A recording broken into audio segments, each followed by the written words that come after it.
2025 সালের নতুন বছরের পঞ্চম শ্রেণীর ছাত্রছাত্রী বন্ধুরা, আশা করি তোমার সবাই ভালো আছো। আজ আমরা যে বিষয়টি নিয়ে আলোচনা করব, পঞ্চম শ্রেণীর সেকেন্ড সামেটিভ অর্থাৎ দ্বিতীয় পর্যায়ক্রমিক মূল্যায়নের গণিতের কোশ্চেন পেপার নিয়ে। দেখো সরাসরি স্ক্রিনে পঞ্চম শ্রেণীর সেকেন্ড সামেটিভ অর্থাৎ দ্বিতীয় পর্যায়ক্রমিক মূল্যায়নের গণিতের কোশ্চেনটা দেখতে পাচ্ছ। ফুল মার্কস তোমাদের রয়েছে 30, সময় তোমাদের রয়েছে 1 ঘন্টা। একে থেকে রয়েছে নিচের প্রশ্নগুলোর উত্তর দাও যে কোনো 9টি, প্রতিটি প্রশ্নের মান 1 করে 1 × 9 = 9। ছোটো থেকে বড় সাজাও 0.009, 0.09, 0.6। স্থানীয় বিস্তার করো 687.303। আয়তক্ষেত্রের পরিসীমা কত? বদমাসে শব্দটির এম এর অর্থ কী? 225-এর বর্গমূল কত? 2/7 ও 2/21-এর মধ্যে কোনটি ছোট কোনটি বড়? বর্গক্ষেত্রের ক্ষেত্রফল 144 বর্গমিটার হলে বায়ুদৈর্ঘ্য কত? আয়তক্ষেত্রের ক্ষেত্রফল = ড্যাশ। 33.1/2-কে অপ্রকৃত ভগ্নাংশে প্রকাশ করো। কোন বন্ধনীর কাজ সবার আগে হয়? 8-এর বর্গ কত? 5কে একটি অপ্রকৃত ভগ্নাংশে পরিণত করো। 2 থেকে রয়েছে নিচের প্রশ্নগুলোতে যে কোনো 6টি, প্রতিটি প্রশ্নের মান 2 করে 2 × 6 = 12। 1/4, 1/8 ও 1/16-কে ছোটো থেকে বড় সাজাও। সরল করো 1/4 + 1/2 - 1/6। ছোটো থেকে বড় সাজাও 404.041, 440.401, 404.410, 401.401। যোগ করো 15.75 টাকা, 37.15 টাকা। সরল করো 16/4 × 2/4 × 3। একটি আয়তক্ষেত্রের জমির দৈর্ঘ্য 24 মিটার হলে প্রস্থ 18 মিটার। জমিটিতে প্রতি মিটার 50 টাকা করে বেড়া দিতে মোট কত খরচ হবে? একটি প্রকৃত অপ্রকৃত মিশ্র ভগ্নাংশ উদাহরণ দাও। চিত্রসহ সংজ্ঞা লেখো। সমান্তরাল সরলরেখা, রশ্মি ও সরলরেখার মধ্যে একটি পার্থক্য লেখো। 44টি লেবুর দাম 110 টাকা হলে 100 টাকায় কটি লেবু পাওয়া যাবে? তুমি দেখো রয়েছে নিচের প্রশ্নগুলো দিল যে কোনো 3টি প্রশ্নের মান 3 করে 3 × 3 = 9। সরল করো 24/4 × 6 - 3 - 24 + 4 ব্র্যাকেটের মধ্যে 6 - 3।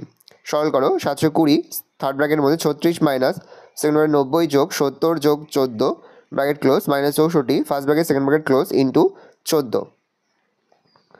একটি বাঁশের 2/13 অংশ লাল, 1/3 অংশ সবুজ ও 8/39 অংশ হলুদ রং করেছি। বাঁশটির কত অংশ রং করা বাকি আছে? সমান ক্ষেত্রফল বিশিষ্ট আয়তাকার জমির প্রথমটির দৈর্ঘ্য 28 মিটার এবং পরিসীমা 104 মিটার। দ্বিতীয়টির প্রস্থ 22 মিটার। প্রত্যেকটি জমির ক্ষেত্রফল কত? দ্বিতীয় জমিটির পরিসীমা কত? একটি চৌবাচ্চায় 1/8 অংশ জলপূর্ণ আছে। একটি কল খুললে 7/16 অংশ ঢালা হলো। একটু পরে আরও 1/4 অংশ জল ঢালা হলো। এখন চৌবাচ্চায় কত অংশ জলপূর্ণ আছে? একটি আয়তাকার খাদান মাটির পরিসীমা 256 মিটার এবং দৈর্ঘ্য 74 মিটার। ওই মাটির ক্ষেত্রফল কত? দুটি সংখ্যার যোগফল 2420 এবং তাদের বিয়োগফল 1224 হলে সংখ্যা দুটি কী কী?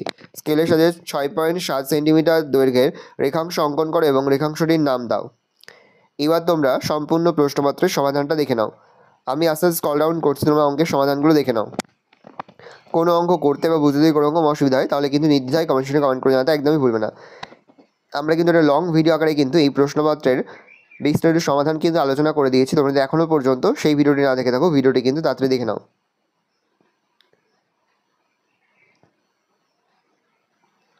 সমাধানগুলো দেখে নাও।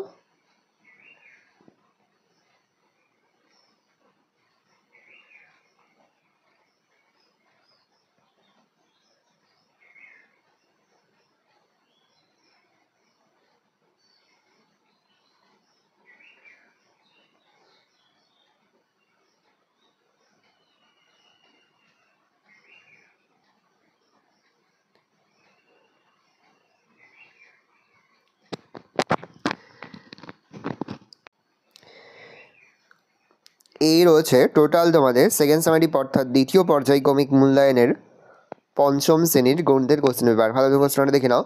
আশা করি ভিডিওটা ভালো লেগেছে। ভিডিওটা ভালো লাগলে ভিডিওকে লাইক করতে ভুলবে না। আমার চ্যানেল নতুন হওয়া লাল কালার সাবস্ক্রাইব প্রেস করে পাশে বেল আইকনটা প্রেস করো, যখন নতুন করে ভিডিও আপলোড করি সবার ফার্স্ট নোটিফিকেশন তোমরা পেয়ে যাও। আর এই ভিডিওটি তোমার বন্ধু বান্ধবী আত্মীয়স্বজন সবার মধ্যে কিন্তু অনেক শেয়ার করে যেটা বছর পঞ্চম শ্রেণীতে পড়ছে। আমরা কিন্তু ইতিমধ্যে পঞ্চম শ্রেণীর প্রতিটি বিষয়ের সিলেবাস, প্রশ্নকাঠা এবং নমুনা প্রশ্নপত্র আপলোড করে দেয় এখনও পর্যন্ত। সেই ভিডিওগুলো না দেখে থাকো, ভিডিওগুলো কিন্তু তাড়াতাড়ি দেখে নাও। তোমাদের সকলকে জানাই আগাম পরীক্ষার অনেক শুভেচ্ছা এবং অভিনন্দন। আশা করি সকলের পরীক্ষায় খুব ভালো হবে। ভালো করে দেখে নাও কোশ্চেন পেপারটা।